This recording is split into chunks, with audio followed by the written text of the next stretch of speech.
Assalamualaikum warahmatullahi wabarakatuh. Salam sejahtera.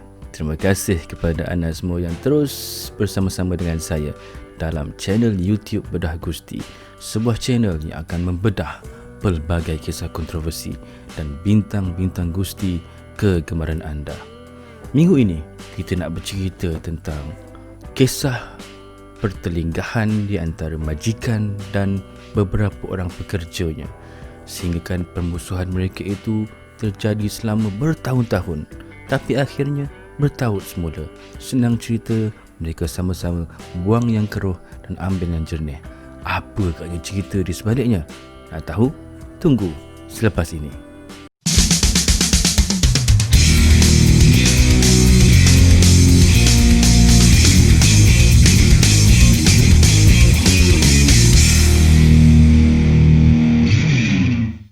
Seperti mana yang kita tahu, Vince McMahon merupakan seorang majikan, seorang tycoon dan konglomerat paling terkemuka dalam industri gusti profesional di dunia ini. Sejak mengambil alih tampuk pemerintahan WWE daripada bapanya, Vince McMahon Senior, pada hujung tahun 70-an, Vince telah menukarkan industri gusti profesional ini kepada satu lagi medium, iaitu sukan hiburan, dan dari situ beliau telah melahirkan ramai bintang ternama dan menjadi ikon dalam industri gusti profesional. Tetapi dalam perjalanan membina empayarnya, beliau telah berjaya melahirkan bintang, tetapi dalam masa yang sama beberapa orang bintang seakan tidak sejiwa dan sebulu dengannya, menyebabkan mereka bermusuhan dan ada yang bermasam muka sehingga bertahun-tahun, ada yang berdekad-dekad. Tetapi di hujungnya mereka sama-sama dapat membuang segala yang keruh itu dan menjalin semula persahabatan. Kita sama-sama bedah antara individu yang pernah bermusuh bagai nak rak dengan Vince McMahon, tapi akhirnya kembali menjadi kawan baik. Individu pertama yang membuat onar dengan Vince McMahon ini adalah legenda The Ultimate Warrior. Beliau merupakan seorang bintang yang mencipta nama di Mid-South dan World Class Wrestling ketika tahun 80-an dulu, pernah bergandengan dengan Sting dan sempat menggunakan nama Dingo Warrior semasa awal-awal kariernya. Tapi apabila namanya naik, Vince McMahon menjemputnya menyertai WWE dan namanya itu ditukar kepada Ultimate Warrior. Beliau dipush memang sampai ke langit lah dia punya lonjakan kariernya itu, kerana Vince ingin meletakkan Warrior sebagai seorang bintang top ketika itu bagi menyaingi Hulk Hogan. Macam kata nak jadikan pelapis lah. Sampaikan di acara WrestleMania tahun 1990, iaitu WrestleMania 6, kita dapat saksikan Warrior menjadi juara berganda apabila berjaya menewaskan Hulk Hogan dalam perlawanan juara menentang juara. Beliau juara antara benua, Hulk Hogan juara WWE, dan Warrior memenangi perlawanan tersebut dan menjadi juara WWE dan antara benua dalam masa yang sama. Tapi push itu tidak lama. Apabila tidak berapa lama kemudian Warrior kehilangan kejuaraannya, tetapi dia nak lebih lagi. Bukan sekadar peluang untuk merebut kejuaraan, tapi dia nak lebih duit lagi dan minta supaya namanya dijadikan sebagai main eventer di acara WrestleMania 7. Jadi WWE macam tak boleh merestui permintaan-permintaan yang agak ridiculous daripada Warrior waktu itu, maka beliau pun digantung dan akhirnya Warrior mengambil langkah belah daripada WWE.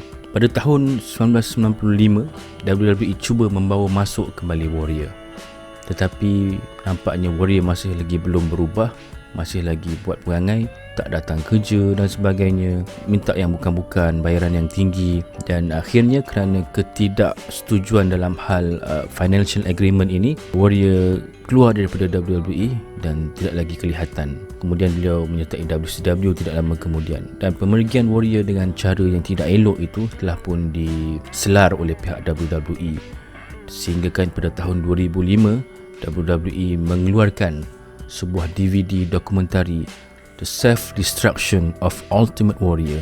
Dalam DVD ini bukan DVD tipikal biasa. Kalau DVD-DVD lain lebih kepada ceritakan tentang legacy, legenda, baiknya superstar tersebut.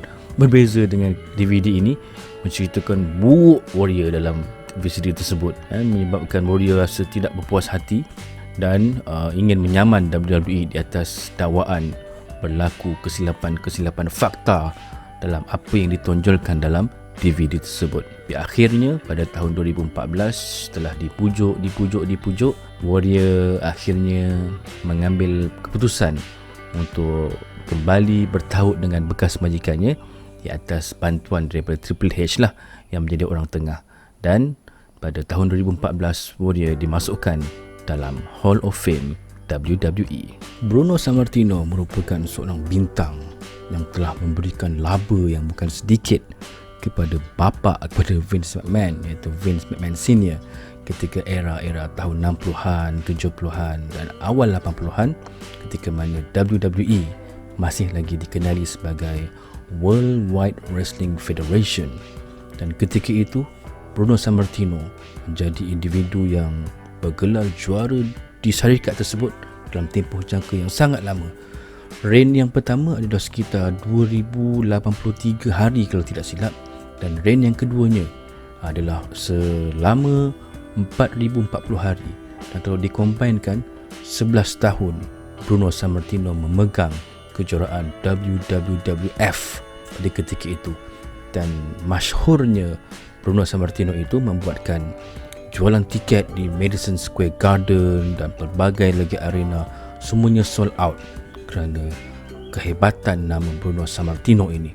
Tetapi apabila Vince McMahon Jr., Vince sekarang ini, mengambil alih WWF dan menukar corak dan format daripada sebuah sukan gusti kepada sukan hiburan, makanya Bruno tidak berapa bersetuju dengan langkah tersebut, dan beberapa tindakan yang diambil, khususnya seperti pelancaran Attitude Era, penggunaan bahasa-bahasa yang tidak sopan dan sebagainya, membuatkan Bruno Sammartino tidak berkenan dan mengambil langkah untuk mengesampingkan dirinya daripada entiti WWE sampailah ke tahun 2013.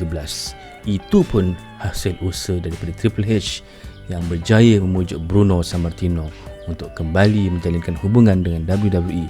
Kalau tidak, sampai kesudah memang haram Sammartino nak bekerja dengan Vince McMahon.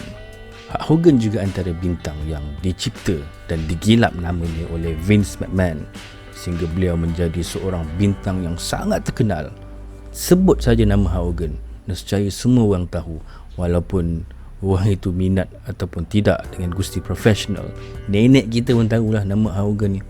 Jadi popularnya nama Hulk Hogan ini turut sama membantu dalam pelancaran WrestleMania dan sebagainya. Tetapi pada satu tahap pada tahun 1993, Hogan berasa agak tawar hati kerana WWE dah mula nak mengubah hala tuju mereka daripada bintang-bintang ternama tahun 80-an dan awal 90-an kepada bintang-bintang generasi baru seperti Bret Hart, Shawn Michaels dan sebagainya. Dan ketika itu Hogan mengambil langkah untuk menamatkan kontrak bersama dengan WWE pada tahun 1993, dan kata Hogan kepada Vince, okey, aku rasa aku nak berehatlah daripada gusti. Tetapi tup-tup pada tahun 1994 Hogan menandatangani kontrak dengan pesaing WWE iaitu WCW, dan dia sekaligus memberikan rasa luka kepada Vince McMahon kerana individu yang digilap oleh dirinya mengambil langkah mengkhianati dirinya. Dan dari situ timbul pergaduhan demi pergaduhan, cakap-cakap belakang di antara Vince dan Hogan. Tapi akhirnya mereka saling berbincang semula, ialah dah tua kan, mengambil langkah untuk beri the hatchet, dan akhirnya pada tahun 2002 Hogan kembali menyertai WWE dan menjadi antara nama yang terus dikenang dan menjadi legenda sehingga ke hari ini. Kalau cerita pasal Hulk Hogan, mesti kita terkait dengan kawan baiknya iaitu Randy Macho Man Savage. Individu ini juga dikatakan pernah mempunyai masalah dengan Vince McMahon, dan ianya terus dipendam sampailah Randy Savage menghembuskan nafasnya yang terakhir pada tahun 2011 akibat kemalangan jalan raya.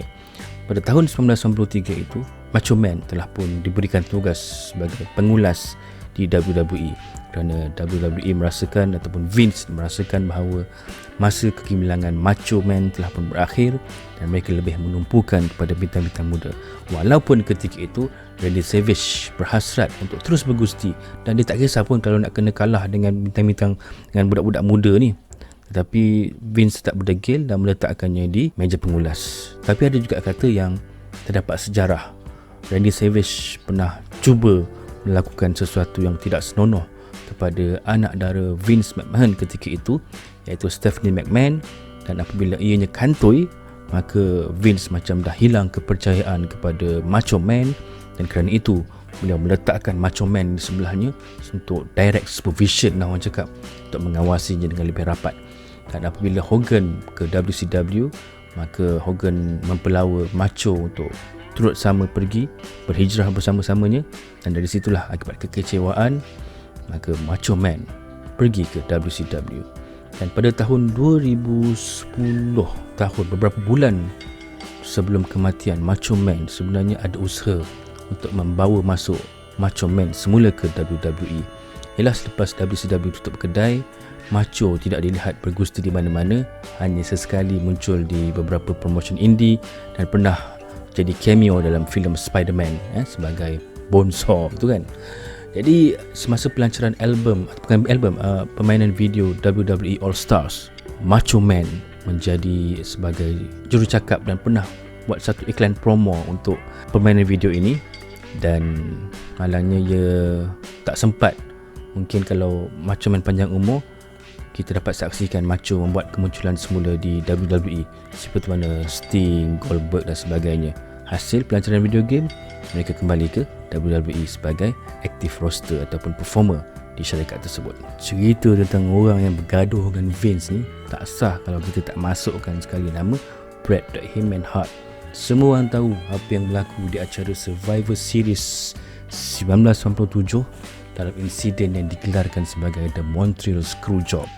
Vince lah merampas kejuaraan WWE itu dalam cara yang sangat tidak disenangi oleh Bret, kerana Bret yang ketika itu memang dah berniat awal-awal nak berhijrah ke WCW telah pun dicabut dan direnggut mahkota kejuaraannya dengan cara yang sangat memalukan. Tetapi apabila Bret ke WCW, ia ibarat macam karma jugalah kepada dirinya, kerana kariernya tidak seperti yang diharapkan. Dan akhirnya pada tahun 1999, Bret mengalami concussion yang sangat parah akibat tendangan daripada Goldberg di acara Starrcade tahun tersebut, dan menyebabkan beliau tidak mampu lagi untuk bergusti selepas itu. Dan tambah menyedihkan apabila beliau terlibat dalam satu insiden kemalangan semasa berbasikal, menyebabkan Bret lumpuh selama beberapa tahun, dan Vince McMahon lah yang antara individu menjadi sebagai yang mengambil berat tentang dirinya. Walaupun masa mula-mula tu Bret agak skeptikal, tetapi Vince sanggup meruntuhkan egonya dengan menziarahi Bret, memberi kata-kata semangat, dan akhirnya mereka berbaik semula apabila Bret dimasukkan dalam Hall of Fame WWE pada tahun 2005. Seorang bintang mid-carder yang agak terkemuka di WWE pada pertengahan tahun 1990-an adalah Jeff Jarrett. Dan Jeff juga pernah ada permusuhan dan bermasam muka dengan Vince McMahon selama bertahun-tahun. Puncanya pada tahun 1999 itu, kontrak Jeff telah pun tamat, tetapi beliau masih lagi bergelar seorang juara, iaitu kejuaraan antara benua masih lagi dipegangnya. Dan Vince meminta supaya Jarrett melepaskan kejuaraan tersebut, tetapi bukan kepada lawan biasa, sebaliknya kepada China. Dan perkara tersebut dirasakan Jeff sebagai macam cuba nak merendahkan kedudukan dan martabatnya sebagai seorang pengusti ulung. Jeff telah mengugut nak bawa kejuaraan antara benua tu ke WCW, dan kalau kata tak nak beliau buat demikian, maka beliau minta satu ganjaran ataupun bayaran yang sangat mahal daripada Vince supaya beliau tidak meneruskan niatnya itu.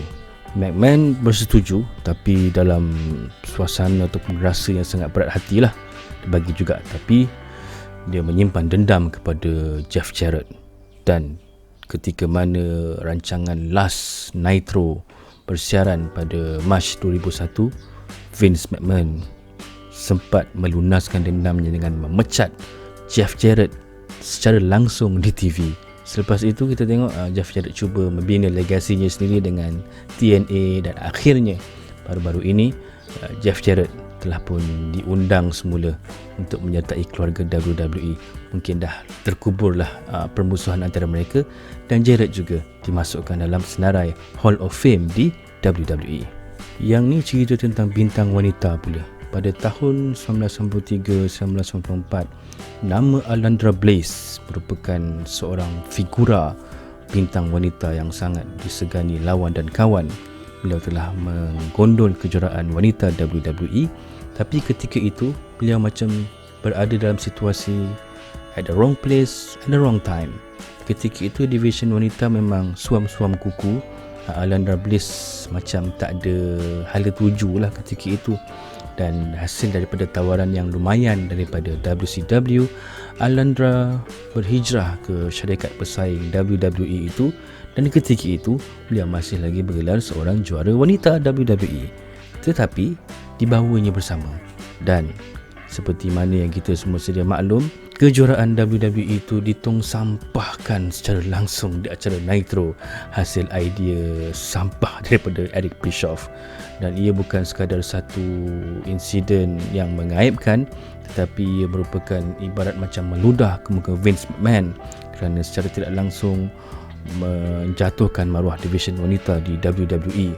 Tetapi nasib baik selang beberapa tahun permusuhan di antara Vince dan Alundra itu berjaya diselesaikan, dan pada tahun 2015 Alundra Blaze juga dimasukkan ke Hall of Fame WWE dan sempat memparodikan insiden mengetung sampahkan kejuaraan itu semasa menerima anugerah tersebut. Dan seorang lagi bintang wanita yang turut sama mempunyai masalah dengan Vince McMahon adalah mendiang Johnny Lawler, ataupun lebih dikenali sebagai Chyna. Cerita Chyna ni ada lebih kurang macam Macho Man Randy Savage juga, tetapi ketika mana Chyna dibawa masuk ke WWE pada tahun 1997, beliau digandingkan dengan Triple H dan menjadi bodyguard kepada bakal menantu Vince McMahon tersebut. Dan hasil kerjasama dalam DX dan sebagainya, Chyna secara diam-diam telah menjalinkan hubungan dengan Triple H. Tetapi sejak tahun 1999, Triple H digandingkan pula dengan anak dara Vince McMahon, iaitu Stephanie McMahon. Dan dari situ Triple H mula beralih arah dan cinta berubah kepada Stephanie McMahon. Tetapi sebenarnya Stephanie cuba juga nak membantu Chyna, cuba push Chyna ke tahap yang lebih tinggi. Tapi oleh kerana rasa bitter, kecewa, dikecewakan oleh Triple H dan sebagainya, Chyna, Stephanie, Triple H dan Vince McMahon telah dipertemukan dalam satu mesyuarat khas. Dan Chyna memang betul-betul marahlah kepada Vince McMahon kerana menggandingkan Stephanie dan Triple H sehingga menyebabkan hubungan asmara mereka terjejas. Dan dari situ Vince memecat Chyna on the spot, dan dia kata, dah baliklah kau, dan tak adalah kita lihat Chyna lagi di WWE. Dan kerana itu Chyna membawa diri menyertai ataupun bertukar karier kepada seorang bintang porno. Huru-haralah kehidupan Chyna. Sempat masa akhir-akhir riwayatnya pergi berhijrah ke Jepun kerana cuba nak berubah, cuba menjadi seorang guru dan sebagainya. Tetapi selang beberapa bulan kemudian Chyna mati akibat overdose pil tidur. Dan akhirnya WWE cuba juga untuk merecognize Chyna semasa induction on DX beberapa tahun lepas. Nama Chyna juga dimasukkan. Tapi itulah, menghargai orang ketika dia dah tak ada ni macam tak apa kena kan. Jadi itu dah cerita beberapa bintang yang bermusuh dengan Vince McMahon, bermasam muka selama bertahun-tahun, tapi akhirnya memilih jalan untuk berdamai. Dan sebenarnya ia satu perkara yang baik lah, kerana hasilnya, faedahnya mereka juga akan dapat. Kalau kita tengok, ada juga bintang-bintang yang terkini juga ada masalah dengan Vince McMahon, macam CM Punk, John Moxley, macam tak puas hati dengan McMahon. Tapi percayalah, satu hari nanti, lambat ataupun cepat, mereka mesti akan kembali semula ke pangkuan WWE dan bersalaman balik dengan insan yang pernah mereka cemuh satu masa dahulu. Itu saja cerita kita bedah Gusti pada minggu ini. InsyaAllah kita akan cerita dan membedah lagi pelbagai kisah kontroversi bintang-bintang yang lain pula. Jemput like, subscribe dan share. Jumpa lagi. Assalamualaikum warahmatullahi wabarakatuh. Bye-bye.